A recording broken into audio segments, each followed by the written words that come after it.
it's never too late to be great.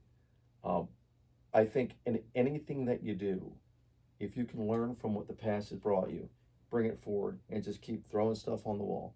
Failure way to success. And that's what we talk about. I mean, if you let the past scar you, right, into being timid and going forward, you're not serving yourself well. But I believe the great is still yet to come. I won't stop fighting, man, until I'm done. Good morning. Welcome to the 14th breakfast ball. And let's be specific about this because Richie and David have been busting my stones because I get the wrong number every time. I'm sorry. But anyway, I'm Bob Cartier, your host. And to my far left, your far right, the dashing Richie Stoltz. And in the middle, we're back on the crew here, or new on the crew, but always big in the hearts of many. DMG, David Gibson. So good morning, fellas. Morning. We were filming early this morning, and for some reason I've been tongue-tied all day. So if I do it again, just know that it's been a trend all day long. Laughing a little too. Yeah, I know, right? I don't know. It's just some days are better than others. I can't tell you why. By the way, this is official. We are double mediocrity this week. Oh, that's right. You said it last That's right. week, That's but right. this Okay. week it is. It's actually, official. It is official. Yeah. So what that means is when we started to do this, because we had no idea what we're doing when we started. It said the average podcast lasts about 7 episodes before they give up, and today is actually episode 14. So woohoo! We're now going into the spring, guys. So golf season right around the corner. Yeah. Actually, this must be difficult for David because this will be your first semester, and God knows how long that he's not playing for Rutgers. So Definitely feels a little off. I miss weird, it. right? Yeah. It was weird because with COVID and whatnot, David's been around for like 5 years. So, doing this as long as I have, when a guy's been there for 5 years, and we just had our team meeting last week, but David wasn't there. So we all had a moment of silence for David not being there. I'm sure everyone was crying. They were. It was terrible. I consoled the whole crew. It was awful. But anyway, we changed up the set a little bit today. Got the captain behind us, Derek Jeter. Yankees look like they had a pretty good off season, so hopes spring eternal around here. Anyway, my former brother-in-law was an Orioles fan. I think they're really looking for positive things this year. And I don't hate the Orioles, but Yankees, let's go. Anyway, so today we're going to talk about moving forward. And I think it's really interesting because I had a lesson with a student last night that you ever get to that point, like that's like weightlifting, like where you're just stuck at one point forever, and then one day, bang, like you move forward. That's how I felt with golf. Yeah, right. Yeah. And it happens that way. Oh, the 4-minute mile for Roger Bannister. Yeah. Like no one had ever run a 4-minute mile before. Then he does it, and then within like a couple of years, like 100 people do it. Yeah. This student I had last night was fascinating because I've worked with him for I don't know, at least 2.5 years. And, every once in a while, highly analytical guy. I love how focused this kid is. Mm-hmm. But he would come over the top probably, at least 15-20% of the time. Just every once in a while. And on a bad night, it would be half the time. Mm-hmm. And so we brought him into the simulator room, I guess, about a month ago. And I'm like, look, I just want 3 swings in a row underneath the target line. And you get 2 and then want to be over, then 2 and want to be over. He comes in last night, folks, and crazy. He went the entire hour, inside his target line, releasing his hands. He was hitting the ball on average 15 yards further. Yeah. He was just smoking everything. Like, where's that kid been? Right? So like, okay, you know what? If you could continue on this trajectory, like the future is now bright. You saw him swing last night. And Oh yeah. It was good. It was really good. Anyway, so we're going to talk about today moving forward. Interesting. I have a good friend of mine who's going to be a guest on the show at some point, Wally. And we talk because we have a lot of my friends all kid around. She's like the female version of myself. Like we're equally. I love Wally. Yeah, Wally's awesome, right? Yeah. Salsa Salsa, dancing. yeah, that's right. That's right. Yes. I didn't forget Wally. She's gonna drag us out salsa dancing one night for sure. Like she's my friends all kid around. She's like the female version of me. Like we're equally nuts. So, but anyway, so we were talking, and we're just talking about life and in general how things go, and I said something just came out of my mouth. I'm like, damn, that's kind of prophetic. was it was good. And really, the quote was, and as I remember saying it, I'm like, look, you absolutely have to learn from the past, right? But it's really important that you don't live in it. And after I said it, I'm like, ooh, I wrote that down. Like that's actually something I can use on a podcast, right? Yeah. And then it gets back to it, and you've heard me say it when we're teaching group lessons. Dave Pells, who's done a ton of studies on the way the brain works, and he had the one quote was like, people that hold their finish, I believe it's between 2 and 3 seconds, retain information longer. Yeah. They learn better. Okay, so we're teaching the group lessons, and kids are tough, man. Sometimes it's crazy, but I said we pulled the whole group in. I'm like, Richie, well, we pulled the whole group in, we're getting together, and I said, kids. What the 2 most important words in golf? Perfect balance. You want to hold that finish. People that hold their finish, they learn more effectively. And then little Johnny Weisenheimer raises his hand and said, Coach, if I hit a crappy shot, why do I want to remember that? And me, I'm like, does anybody know why we study history? And then little kid raises his hand. So we learn from it? Exactly. So with that said, I want to kick it back to you two. So I'll start with the dashing Richie Stoltz. We'll work left to right, okay? Or right to left, depending if you're watching. I like right to left better. Sure. Yeah, whatever. So, Richie, in your life, is there a specific event that you look back upon that you learned from in your past that helped you propel forward to be more engaged on your future? Every single golf tournament I lose. Mm-hmm. Yeah. Every tournament I lose. Yeah. Because what happens is you go out there and you don't perform as good as you'd like to. And when I don't do that, I know that's not me performing at my peak. I can perform better, so I try and figure out, I do this every time, because when I go down to North Carolina and I got a 6-7 hour drive back right after the tournament, all I do is sit there and think about every shot, every hole, my whole thought process throughout the round, what went wrong, what went right, how can I learn and do better the next time.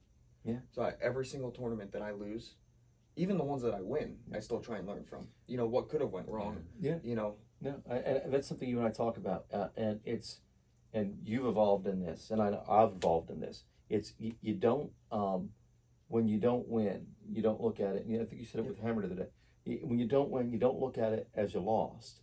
You either win or you learn. Yeah. That's the bottom line on what we do. And when you look at things that way, life takes on a different perspective. So yeah, I love it. I absolutely love it. Right. DMG, is there an event in your life where you said, you know what, not what I wanted, this is not good, you learned from it and it moved you forward? Golf related as well, but one of my memories that came to me is high school golf, and just how more than half the kids weren't serious. Yeah. Like, I mean, even just pulling balls out of the woods, like crazy stuff. I know it's practice, but I'm a big person of practice how you play. Yeah. And so that's something I took, where if I'm serious in practice, I'm actually trying, I'm going through my pre-shot routine, I'm doing all the steps, everything I can do, and then tournament day comes and I don't perform how I wanted to. I know I did everything in practice how I played that I could, but I watched other people around me goof off in practice, not be serious. And then comes tournament day, and they're surprised that they're not playing well. Yeah. Oh, the inverse too. That used to frustrate the heck out of me. The inverse of that was, like, I practiced back in the day, like, so. I write down every workout I've done since 1991. Like, that's what I do. And then I used to have a practice log where I write down, take as my teacher in high school said, I take copious notes. I write down what I'm working on that day. And then I go out there and Joe Schwackhammer, who was not practicing at all, went out and played like 2 strokes better than I did. I'm like, what the flip? And that doesn't help, folks. Like, and it was a Tiger Woods quote and a Simone Biles quote, and because we were studying quotes all day long, was just because you didn't win that day, right, doesn't mean you weren't successful that day. Yeah. It's an evolution. You have to understand that you're not going to win every day. Yeah. The Vince Lombardi quote, right? It's like, perfection is not achievable, but if you reach excellence along the way, that is. Mm-hmm. So yeah, you don't give up. Yeah, I get it, man. I get Yeah. I get what you're saying. Yeah. So yeah, I guess what we're all saying is focus going forward. Yeah. So take what's happened in the past, learn from it and move forward. Because I think we're all guilty of that. I mean, Of course. Yeah. I think everyone's guilty of that. You know, looking back on the past and, you know, I don't know, just not thinking of it as a learning experience. Right. Because when you think of it as a learning experience and not just a tragedy, I lost this tournament because I stink, opposed to I lost this tournament because maybe I just didn't get my wedges close like we did the one day when me and you played. I got to get my wedges closer. Well, you hit like That's a 16 greens, right? Yeah, 16 greens It's like and 72. Like that's something's wrong there, right? Yeah. Yeah. So it's just learning from that, although I didn't make it into the tournament like I wanted to, just learning from that and trying to get better. I do that with just about everything in my life, not just golf. Just golf's probably the biggest. Well, yeah, and I remember. I think we lost the Metropolitan Championships at Rutgers by one. We thought we actually had won it. Zach had made a 30-footer uphill on the last hole, and we thought that was for the win. But there was, I guess, another team in a different way. We ended up losing by one stroke or something like that. And from a coaching perspective, I know there was an incident where I was just off the tee box and I'm watching one of my players tee off, and a player for another team pulled the ball way left, and it went over the hazard and into the water, and he said, it crossed the margin of the hazard like 150 yards up, and like I was probably 20-30 yards away, and like I'm just assuming he's going to put the ball where it truly crossed the margin of the hazard, and I'm doing something, and then I look up and I see the kid walking down the fairway, and I go over to talk to my guy, and I'm like, what's going on? He's like, yeah, he said it crossed the margin up there. I go, no way it did. He's like, yeah, I didn't think it did either, but like we didn't want to create waves. I'm like, what? I'm like, so it just turns out not only did that kid drop the ball 150 yards up, he hit it stiff to 3 feet and made the putt. So, I mean, at that point, by the way, that kid won the tournament, and that kid's team won the tournament by one. So, yeah, I mean, as a coach, when I went back, I'm looking at it, I'm like, oh my gosh, like I should have, done it, and like, so I took it as a teaching moment. And as you guys know, as you've played for me, as an NCAA coach, you figure your kids know the rules. No, right? I mean, most college kids do not know the rules. So we go over a rule a week, and that rule will live forever. I take situations where one of our players, or like when Andrew got like an 11 on a hole because he didn't know where to drop the ball, he kept dropping it in waist high grass because he didn't know the rule. I take those opportunities as learning experiences. So some of the most deep-seated, like painful golf experiences that I have, I try to turn into learning experiences. Yeah. So, with that said, is there any life experience? Because this podcast is performance psychology, but it's golf based, as we've all played competitive golf. But you can use any of this advice, like in family relationships or in work relationships. When you live long enough, you think you see almost everything, right? And God, but I should tell the story last week. Well, God, should I tell the story? I don't know. Yeah, it's a tough one, guys. I've been coaching 31 years, and I always say I've seen everything. I haven't seen that before. God, leaving everybody hanging out there. Well, bail me out. Tell me a life experience. Tell me a life experience before I start. I'll tell you work.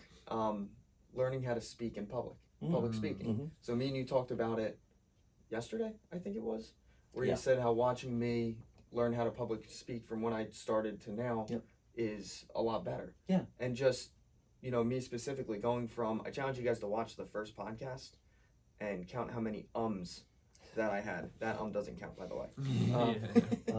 But no, just learning, going back and learning what I did wrong, what I can do better, what I can do this and that. Because if you ask me, I look back at the first podcast and I'm like, I don't think that one was all that good. Yeah. And then, as we keep moving forward, that's just me. I look back at the podcast. I have to watch them every time because I got to edit them. Yeah. So I get to see everything in it all 10 times over. Huh? But just going back and rewatching it and then, trying to learn from what I did wrong. It's like, I don't know if anyone realized, but I didn't tap the table so far this week. Nice. So that's what, just learning all those little stuff, trying to get better every single time opposed to looking at it and going, maybe I'm just not good at this. Yeah. No, and I think that's why that seven number is fascinating because it's you know, when we first started doing this was a highly scripted. Like I had like 2 pages of it. These are the questions I'm asking today. Like, and now we freewheel it a little bit more, like with a theme. Yeah. Like today, I mean, yeah, the conversation I had with Wally is fascinating because, like, yeah, I mean, life and relationships and professionalism, like, it's all interwoven. When you Yeah. read quotes of different people, like, I do a lot with shorts. I read a ton of quotes by famous people, and you try to put a thread and a commonality into life, and there really is. I mean, you can take almost everything. Golf is actually a great metaphor for life. Yeah. I mean, it's unlike any other sport I've ever played. It's um, again, I was saying last night. You guys can comment on this. The ones I was telling you about earlier. It's fascinating because he is a very intelligent young man, a very good. I mean, the kind of guy you love to work with, but once he starts to get a little frustrated, he tries harder, Mhm. right? Mm. And in golf, That- that don't work, Yeah. right? So repels stuff. Like the second you start getting adrenaline flowing into your system, the place that has the most nerve endings, tendons, like, is your hands. Yeah. So the second those chemicals start to flow, your hands start to get tighter. Okay, they start to get tighter, and when that happens, bad things happen to good people. Okay, so when Mickelson won the PGA a couple years ago, they said, "Hey, what are you working on?" Breathing. Like that's crazy, right? Yeah. But and in life, let's just say you walk into a room, Dave. Let's say DMG. You walk into a room and I don't know. There's someone there that didn't think was going to be there. Someone an ex or a former boss, right? Like same things apply. Like how do you behave in that situation? I mean, do you guys have an example of something like I know. I mean, you ever walk into a room and see somebody think you're going to say like, okay, got to play this one cool, right? It's you learn from it and you move forward. Yeah. And My favorite quote, I think you taught it to me, is frustration occurs when expectations don't meet reality. And that's like one that I learned on the golf course, and then I found myself in life getting mad about something. I go, well, look, my expectations are here, reality's here. This is why I'm getting frustrated. Like, and you can think about it more logically and calm yourself down. Yeah, no, I love that too. And then at that point, I would ask myself, what do I have to do to get from here to here? Yeah. Like right now, Richie's working his butt off. We're trying to get into the modern age, folks. I mean, up until about 2 years ago, Trying. yeah, we're trying. Like everything we try. We had still writing lessons in a book, and then we got really fancy. We had the golf school separate phone line that we hired someone to answer the phone for us. And then some guy called in once and said, "You guys don't do booking online?"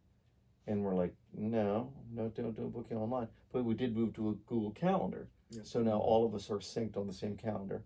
And now Richie, for the past 5-6 days at least, has been working on getting us on. And again, South Golf Schools, folks, you're going to be able to book online lessons starting. What do you think, Richie? Hopefully by Wednesday, after our next meeting, hopefully I can launch it. That's my goal. That'd be great. Now you can still call Mary, guys. Mary's our other assistant. If you want to talk to someone personally, you have questions.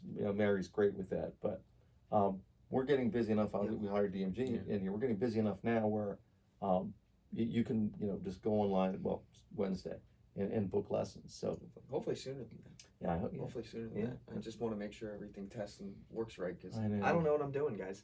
Just like at the start of the podcast, I really didn't know what I was doing. Yeah. So I had we're just someone text me for a lesson. I was thinking, how great would it be if I had a link? Yeah. Like I could send them and they could pick the times because we Yeah. kind of went back and forth about times. Yep. And I was thinking, Yeah. Richie will have it soon. yeah, they Yeah. can see all the times that are open. Yeah. Boop, boop, boop, done. It'll be useful for that. Which yeah. is great, and it's technology, man. It's crazy. You know me though, guys. Like I always write stuff down anyway because I always kid around. Like if you drop your phone in the water, it ain't gonna work. I drop my book and I just dry it off, and it'll eventually be able to read it again. But that's just me. That's just me. That's how I roll. I think they know. I think tech like this AI stuff scares the crap out of me. I don't know about you guys. That whole George Carlin thing. You see that George Carlin thing? No. You know George Carlin? I know, yeah, the comedian. Yeah. So apparently, some company made a likeness of him, and now they don't use voice recognition anymore on some of these platforms because there's now software that can actually mimic your voice. Yeah. Yeah. So They took a likeness of George Carlin and his voice and did a comedy special, Oh my right? God. Really? And they sold it. And Carlin's family's like, wait a second Yeah. now. You can't do it. And so I guess it's a pending lawsuit. I don't know all the particulars of that, but like you can now like, copy somebody digitally and like have them perform. That's just scary. You know what I heard? Well, real quick, this yeah. show is not AI generated. Just so you guys know. There's no Sure, artificial yeah. intelligence or actual intelligence. Oh my gosh. I saw anybody who's doing podcasts, we should be careful eventually, but they can get your voice, make it through AI, and call your bank up with your voice. Yeah, Because that's you know they good. somehow Yeah, have yeah, voice That's why there's authorization that's what I'm stuff. saying. There's a lot of places Yeah. stop using it now Yeah. because they have. I got a warning from somebody. I forget who it was. Might have been It's crazy. Candy. Might have been Candy. But like Yeah. when if they call you and ask you on the phone, and they say, "Hello, is this the Dashing Richie Stoltz?" And you say, "Yes, yes, it is." Oh, yeah. Then they record that and then they use it because Yeah, I heard about that. Yeah. Yeah. So you gotta be careful with Yeah. that stuff, man. Anyway, so take stuff and moving forward to be great. We love jumping We got around. completely off topic Oh, I there. I know. love it. But you know what? Yeah. But I actually think if I'm watching a podcast, like I it makes us realer anyway, or more real. Yeah. Well, see, I think what we were trying to get to there is, learn from the past AI mistakes and move on Right. from those. Is what we Yeah. were trying to get to, folks. Bring it back.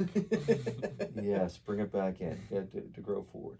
So anyway, with that all said, I think the quote that we were decided we were going to end today's show on was it's Jordan Burroughs, who's no relation to Joe Burrows. They spell it differently. Okay, So but they say. the quote was, it's never too late to be great. I think in anything that you do, if you can learn from what the past has brought you, bring it forward and just keep throwing stuff on the wall. Failure way to success. And that's what we talk about. I mean, if you let the past scar you, right, into being timid and going forward, you're not serving yourself well. You guys have anything else? So if you like us, right, Yeah, click. if you like, subscribe, watch the videos, let us know. Comment. just trying Richie to, loves you them. know, constructive comments. Yeah, constructive, like Yeah. the Dashing Richie Stoltz is Right, or the handsome phenomenal. DMG, or or- the tongue-tied guy on the far left. Yes, yes. And this is episode 14, not Yeah. 15. Yes, way to go, Bob. 16. I know, Way to right? get it. I know. Way to Okay. get it right. I'm mathematically challenged. Yes, okay. It's just challenged. Yeah. Well, that's my joke. Challenge. My joke of the day. Remember, is so how many letters are there in the alphabet?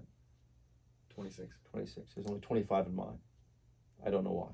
Okay, I don't know why. Anyway, folks, have a great week. We'll catch up with you next week. I'm Bob Cardia. The Dashing Richie Stoltz. DMG. Thank you guys for DMG. watching. Yes, thank you. God bless.